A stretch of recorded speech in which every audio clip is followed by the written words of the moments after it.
ऐका आणि लक्षात असू द्या, गावकरी मंडळीला विनंती करण्याची या ठिकाणी महादेव बाबा 600 वर्षाची परंपरा असलेलं महादेव मंदिर या ठिकाणी आज आपल्या गावामध्ये आपण कलशाची व नंदीची प्राण प्रतिष्ठा करत आहे।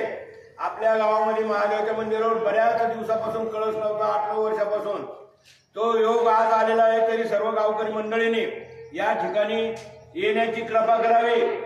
आजचा हा आपला खूप महत्त्वाचा दिवस आहे आणि या दिवसामध्ये आज आपली हवनाची पूजा सुरू होत आहे। धोंडलगाव या गावामध्ये महादेवाचं मंदिर आहे। पुरातन 500-600 वर्षाची परंपरा असलेलं महादेवाचं मंदिर। या मंदिरामध्ये नंदीची प्राणप्रतिष्ठा व कळसाची प्राणप्रतिष्ठा सुरू होत आहे। या ठिकाणी हा कार्यक्रम आयोजित केलेला आहे सर्व गावकरी मंडळीच्या सहकार्याने। तरी आपण सर्वांनी या ठिकाणी येण्याची कृपा करावी ही नम्रतेची विनंती। सर्वांना हात जोडून विनंती आहे। 3 दिवसाचा हवन होणार आहे। 3 दिवसाचा हवन होणार आहे। 21 तारखेपर्यंत हवन झाले। तिथून पुढे सप्ताहाचं निवेदन आहे। ज्ञानेश्वरीचं पारायण किंवा शिवलीला अमृताचं पारायण होईल आणि या पारायणाची सांगता होणार आहे महाशिवरात्रीच्या दिवशी। महाशिवरात्रीच्या दिवशी सांगता होईल आणि 27 तारखेला आपल्याला महाप्रसादाचा कार्यक्रम करायचा आहे। त्यासाठी या कार्यक्रमाची व्यवस्था करावी, सांगता करायला मदत करावी ही नम्रतेची विनंती। गुरु आलेले आहे, गुरु आता पूजेला सुरुवात करणार आहे आणि आपण सर्वांनी या ठिकाणी येण्याची कृपा करा ही नम्रतेची विनंती। हर हर महादेव। बस का बाबा ओके बाबा चला सर्वांनी हात जोडा। पाणी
महिलांनी